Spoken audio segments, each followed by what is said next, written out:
Thomas the Tank Engine enjoys taking specials. Today he was bringing a special to Brendam Docks. His load was to go onto a cargo ship.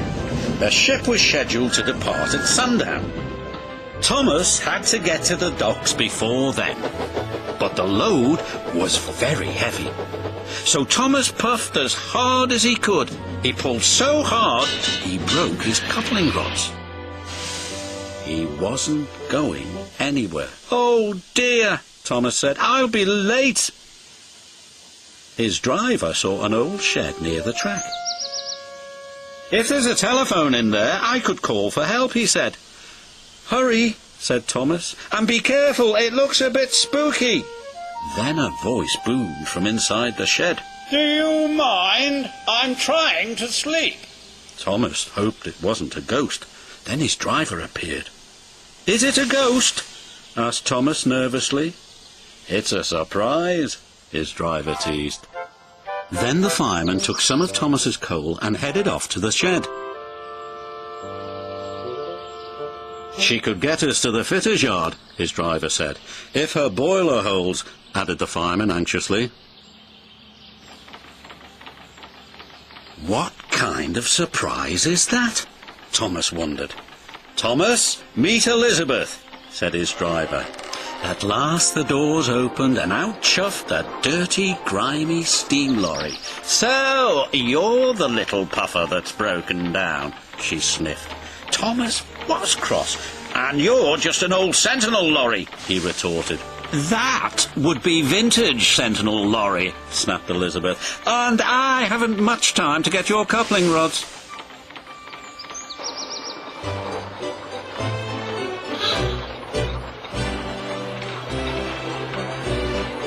The driver was concerned. Elizabeth was making awful grinding sounds. "She's not built for hills," he said anxiously. "You're losing steam," he called. "Just catching my breath," Elizabeth chuffed.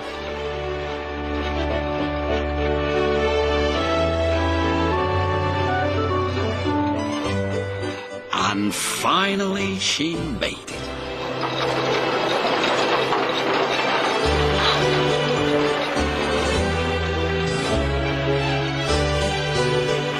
When Elizabeth returned with Thomas's coupling rods, she was pleased with herself. "And next time, don't be so careless," she scolded. Thomas thought Elizabeth was the rudest lorry he had ever met, but he was very happy to get his new coupling rods.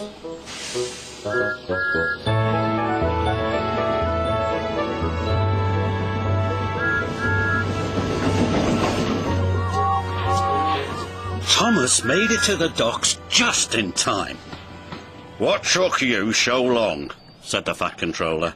Thomas told him about his broken coupling rods. He wanted to tell him how rude Elizabeth had been when she rolled up. "Oh, it's you," said Elizabeth, looking down at the Fat Controller. "Have you learned to drive properly yet?" "She's for it now," said Thomas to his driver. "Elizabeth," said the Fat Controller fondly, "my first lorry. I thought you had been lost." They were old friends. It was too much for Thomas. Then Elizabeth told the Fat Controller how she'd been left in the shed for years. The Fat Controller was so pleased Elizabeth had been found, he asked Jem Cole to restore her to her original beauty. And soon Elizabeth had a rich dark colour and gleaming coachworks. "You're the grandest lorry in the whole railroad," the Fat Controller said proudly. "I know," said Elizabeth even more proudly. And Thomas had to agree. She did look grand.